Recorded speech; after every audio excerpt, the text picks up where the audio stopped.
The God of gods is coming. Pag narinig po ninyo ito, ano pong pumapasok sa mga isip po ninyo? Jesus is coming soon. Jesus is coming back. Well, nung ako po ay bagong mananampalataya, agad ko pong napagtatanto, ito po yung second coming. Pero as I study further, syempre sa tulong na rin ng Bible School, at ngayon self-study, mahalaga po ang self-study, wag po nating maliitin ito.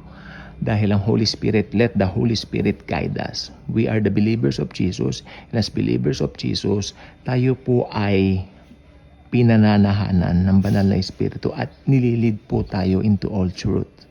So, ang nakita ko po dito, so, Jesus is coming. Oy, Jesus is coming. Oy, Jesus niyan. Ganun. Pero yung iba na sa isip nila, darating na, darating na. Pero kung nag-aral ka talaga ng Bible, Jesus is coming for us believers, the born-again Christians. Kukunin muna niya ang mga born-again Christians. Tayo po yon. Ang ira-rapture po ni Jesus, ang mga born-again Christians. Lahat ng mga naglagak ng tiwala sa Kanya as their very own personal Lord and Savior, ito ang kukunin ng Panginoong Jesucristo para idagit kasama niya sa langit. Hindi po tatapak ang kanyang mga paa, hindi sasayad sa kalupaan ng paa ng God of gods na si Jesus sa rapture. Dahil aangat po tayo. Tayo po ang bibihisan ng bagong katawan. Ito po yung glorified body.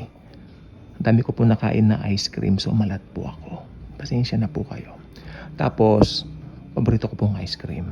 Mango flavor. Tapos, pag-angat po natin, we will be with Him forever and ever. Then, alam na po natin ang kasunod nito dito po sa kalupaan na iniwan natin ay magaganap na po ang tribulation.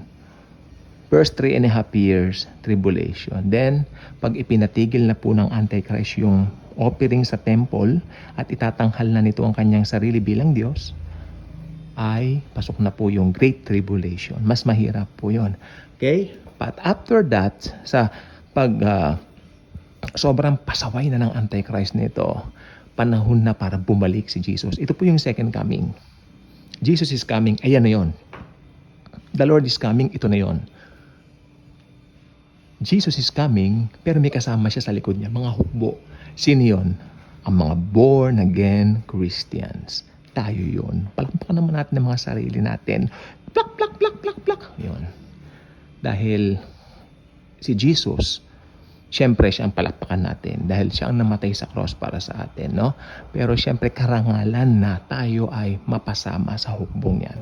Tayo po yung hukbong yon, mga born-again Christians. Okay? So, ang rapture, Jesus is coming for His church. To get the church. At the second coming, Jesus is coming with the church. With His bride. Tayo po yon, the born-again Christians. Kaya sabi ko po sa inyo, no, kung medyo lito kayo, aralin niyo ang Biblia. Baka naman napaghahalo niya. Alam po ba ninyo, may isa pong matanda kaming nakausap. Hanggang ngayon, 78 years old, hindi niya alam ang difference ng rapture hanggang second coming. Pareho lang yun kanya. Oh, hindi po. Then, further na paliwanag, nakaintindi rin, naintindihan. Maganda pala, kanya. Maganda pala yun, kanya. Kasi, ang nakakalungkot sa maraming institutional churches, parang nagiging kaugalian na lang pupunta sa mga churches, tapos mga ngaral yung tumatayo doon at tinatawag nga pong pastor, ano po. Then, how about encouraging yung mga miyembro nila magbasa ng Bible? Mas maganda po sana pag ganun. Di po ba? Kaya mag-self-study. Ang ganda po, may pakinabang po talaga. So, ayan lang pong gusto ko pong sabihin. Si Jesus, yung nakasakay po siya sa kabayo, mangyayari po yan, yan yung nasa picture, sa second coming. That won't happen in the rapture. In the rapture, darating po siya, hindi sasayad ang kanyang mga paa sa kalupaan. Kaya kung hindi pa kayo subscriber sa channel na ito, ini-invite ko po kayo mag-subscribe na po. Click mo ang notification bell, share mo ang video ito, maraming pakinabang, maraming makikinabang. At lagi mong tatandaan, mahal na mahal tayo ni Jesus and He truly loves us all.